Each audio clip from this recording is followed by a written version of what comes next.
안녕하세요. 부동산을 쉽게 다양하게 깊이 있게 분석하는 부동산의 비밀입니다.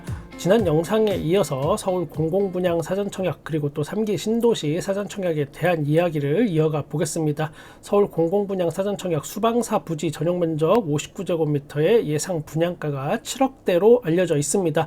물론 정확한 건 모집 공고가 나와 봐야 알긴 합니다만 7억대라고 가정했을 때 이 분양가에 대해서 저렴한 거다 아니다 라는 이야기가 있긴 합니다. 그래도 공공분양인데 25평이 7억대라는 부분이 단순히 절대적인 가치만으로 보자면 저렴해 보이지 않을 수도 있습니다. 그러나 또 요즘에 민간분양 일반 공급 금액을 생각해 본다면 난 여기에 도전해 보겠다라고 하시는 분들도 또 굉장히 많습니다.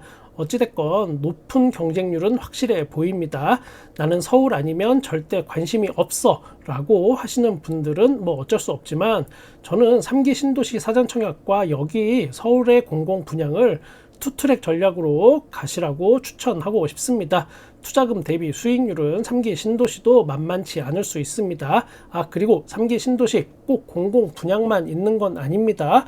여기에 민간분양도 앞으로 계속 나올 겁니다. 공공분양 사전청약의 장점 중에 하나가 당첨이 되고 나서 내가 전략적인 스탠스를 취하기 유리하다입니다. 이 그래프 다시 한번 꺼내겠습니다. 지금의 가격이 이곳입니다. 만약에 내가 지금 이곳에 사전청약에 당첨이 되었다라고 이 시점에 라고 가정해 보겠습니다. 이제 앞으로 여기서 서울과 수도권의 주요 입지의 부동산 가격은 어떻게 앞으로 변동이 될까? 크게 나누면 세 가지 중에 하나일 겁니다. 1번 여기서 다시 쭉 우상향해서 계속 오른다. 2번 그냥 이 가격대에서 박스권을 형성하면서 쭉 유지된다. 3번 바닥 찍고 반등하는 듯 보이긴 했지만 급격한 대내외 경제 불황 등으로 다시 하락한다. 1, 2, 3번 중에 찍기로 찍으면 33%의 확률로 내가 맞출 수는 있지만 나의 전 재산을 걸고 33%의 확률에 찍기를 한다는 것은 다소 불안해 보일 수도 있습니다. 물론 지금의 그래프는 상당히 단순화시킨 거고 이후의 변동은 그 기간이 단기간인지 중기인지 장기인지에 따라서 또 다르게 그래프가 보일 수도 있습니다. 그 부분은 각자가 상황에 따라서 맞춰 가야 하는 겁니다. 지금 당장 내가 부동산 가격의 변화에 어떤 확신을 가지기 어렵고 상황에 맞춰가고 싶다라면 사전청약이 유리한 상황이 될 수도 있다 이 얘기 하는 겁니다. 일반적으로 본청약이 이루어지고 2, 3년이면 입주를 합니다. 본청약이 있기 1, 2년 전에 하는 게 사전청약입니다. 사전청약에 당첨이 되고 본청약까지 시간을 가지고 좀 더 생각해 볼 여유가 있습니다.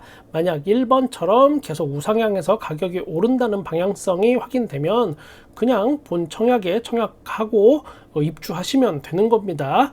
3번처럼 쭉 하락해서 장기 불황으로 간다면 필요에 따라 본청약을 포기하고 급매로 나온 아파트를 매수해도 되는 겁니다. 지난 몇 년간 부동산을 보면 급등과 급락이 있다 보니까 많은 변수가 있을 수 있습니다.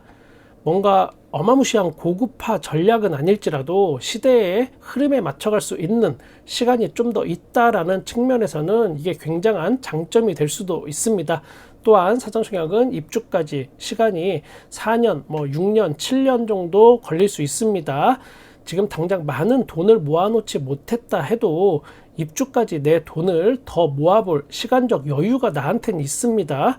일단은 사전청약 당첨으로 안전한 보험 하나 걸어두고 하나씩 차근차근 해나가면 되는 겁니다.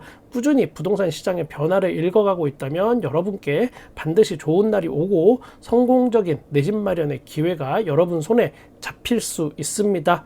지금 잘 나가는 기존의 1기 신도시, 2기 신도시들을 보면 서울 변두리 아파트 정도는 씹어먹고도 남을 만큼 높은 가격대를 형성하는 곳들이 꽤 있습니다. 1기 신도시의 분당과 평촌, 2기 신도시의 판교, 광교, 위례 등등이 있습니다. 1기 신도시, 2기 신도시를 보면 분명 여기가 다 잘 나가는 건 아니지만 그래도 기본 밥값은 어느 정도 하긴 합니다. 일산도 한때는 그러니까 초창기에는 분당하고 비슷한 가격대였던 시절도 있었습니다. 물론 지금은 비교 자체가 조금 어려운 수준차로 변하긴 했습니다. 제가 지금 이 이야기를 드리는 건 부동산에도 흐름이 있고 우리는 그걸 예측을 얼마나 잘 하느냐에 따라서 10년 후에 결과가 많이 달라질 수 있다는 걸 강조하기 위해서 얘기 드리는 겁니다. 지난 신도시들을 보면 도시가 먼저 지어지고 입주를 한 다음에 추후에 교통망이 연결됐습니다. 그러다 보니까 입주 초기에 어려움을 겪는 곳이 꽤 많았습니다. 동탄이 대표적인 예가 될 수 있습니다. 결국에는 GTX, SRT 등이 동탄의 혈관을 뚫어주지만 많이 늦은 감이 있긴 합니다. 중간에 가격 부침이 상당히 있었던 적이 있습니다. 분명히 여기 사실상 이 동네에 차 없으면은 동탄 안에서도 정상적인 생활이 어려운 경우가 종종 발생하기도 합니다. 여기 사정이. 서울 출퇴근은 아무튼 서울 출퇴근도 GTX 개통으로 편리해질 순간이 머지 않기는 했습니다. 위례도 그놈의 트램 만든다고 하고 이제야 착공식 한 걸로 알고 있습니다. 위례가 송파랑 가까워서 그동안 버텨왔으나 제대로 된 대중교통은 부족합니다.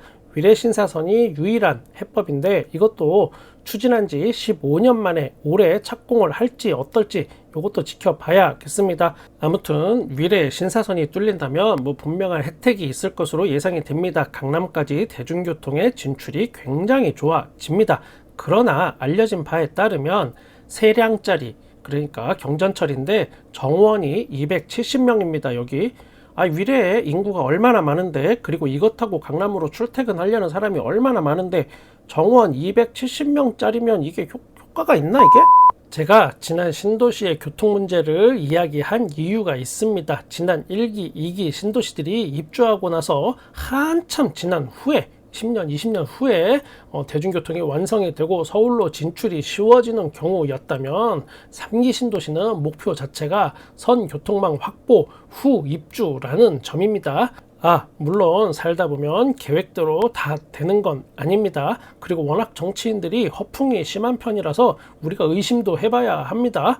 국민을 위한다기보다는 개인의 출세 욕망에 사로잡힌 세상에서 제일 제가 싫어하는 부류라는 점을 LH 3기 신도시철도 서울 지하철과 직결 운행 협의라는 기사가 있습니다. 기본적으로 3기 신도시는 기존의 다른 신도시와는 다르게 교통 체계의 확립을 빠르게 수립하고 진행해서 입주 후에 불편함을 최소화하겠다는 목표로 진행을 하는 겁니다. 거기에 더해서 출퇴근 혼잡도를 고려해서 열차 횟수, 역사, 규모 등등 이게 결정된다는 점이 굉장히 긍정적입니다. 270 이런 거랑은 다릅니다. 신도시 인구수에 맞춰서 대중교통 체계를 완성하겠다는 겁니다. 이 부분 상당히 저는 중요하게 보고 있습니다. 결국 3기 신도시의 성공 여부는 서울의 상업지역 중심부까지의 접근성 이 부분이 가장 결정적인 역할을 할 거라고 예상이 됩니다.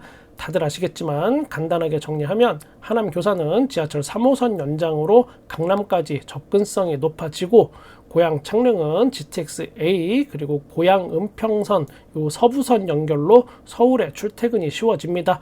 남양주 왕숙을 보면은 GTX-B 그리고 9호선 거기에 바로 옆에 또 8호선 별내 여기 별내선 그 다음에 왕숙 북측에는 4호선이 연결돼서 다양한 어떤 루트 서울 진출 루트가 열립니다. 제가 너무 꽃그림만 그린 것 같긴 합니다. 그러면 부동산의 비밀 TV가 아니겠죠. 리스크 역시 충실히 해석해서 장점과 단점 모두를 양손에 쥐고 여러분이 직접 선택하실 때 도움이 되는 부동산 채널이니까 리스크도 한번 보겠습니다. 지금 현재 서울 지하철 연결 노선이 환승 없이 곧바로 연결될 수 있도록 협의 중이다 라는 이야기. 그러면 아직까지는 이게 이야기가 마무리가 안 됐다는 거고 라인은 하나지만 중간에 한번 내려서 환승을 해야 하는 불편함이 있다라는 이야기가 됩니다. 이 부분은 짜증을 유발시킬 수 있는 이야기인데 자세한 설명은 길어서 짧게 말씀드리면 결국 서울시하고 수도권 지자체 간의 아주 치사한 돈싸움입니다. 국민의 평안하고 행복한 삶보다는 각자 자신들의 정치적 이해 득실에 따라 결정이 된다는 사실이 개탄스럽긴 합니다. 그러나 저도 이 부분이 환승 없이 직접 연결이 될 것으로 저는 예상을 합니다. 종국에는 이거 직접 연결 안 하고 뭐가 될 수 있는 거는 없다고 생각합니다. 그게 뭐든 간에 LH의 결단 안단테 싫으면 시공사 브랜드 쓰세요. 이게 무슨 말인가 싶은 분들 있을 겁니다. 이거 어른들이 반성해야 하는데 정말 큰일입니다. 초등생들 사이에서 휴거, 요거는 휴먼시아 거지, L사, LH 사는 거지, 요렇게 공공주택, 임대주택에 대한 혐오가 커지고 실제 이렇게 부르고 놀린다고 이게 하루 이틀 된 이야기가 아니고 아주 오래전부터 나오던 그런 얘기입니다. 공공이나 임대아파트 사는 친구들을 이렇게 부른다는 거는 어른들의 책임이 가장 크다고 생각합니다. 다 이게 어른들이 만든 결과물인데 공공주택에 사는 사람들, 민간아파트 사는 자신들이 좀 더 우월하다라는 어떤 계급을 스스로 만들고 그걸 집에서 밥 먹으면서 애들 앞에서 그렇게 이런저런 이야기를 하니까 애들이 그걸 듣고 밖에 나가서 이렇게 한다라고 저는 생각합니다. 아무튼 가슴 아픈 이야기 집어치우고 이제 공공분양 아파트도 안단테라는 브랜드 대신에 민간 시공사 브랜드나 자체적인 제작 브랜드를 달 수 있게 될 것으로 예상이 됩니다. 이것도 분명한 공공분양의 호재입니다. 민간 분양 아파트 분양가는 계속 높아만 갑니다. 지금. 그리고 지금의 부동산 시장은 급등락을 거듭합니다. 지금 현재 내가 모아둔 돈이 당장 무엇을 하기에는 넉넉하지 못하지만 이거에 따라서 또 너무 스트레스 받지 마시고 착실히 하나씩 준비해 나가면 10년 후에는 반드시 여러분께 좋은 결과가 있으실 거라고 저는 믿습니다. 저는 여러분의 부동산에 끝까지 함께 하겠습니다. 구독과 좋아요 감사합니다. 부동산의 비밀이었습니다.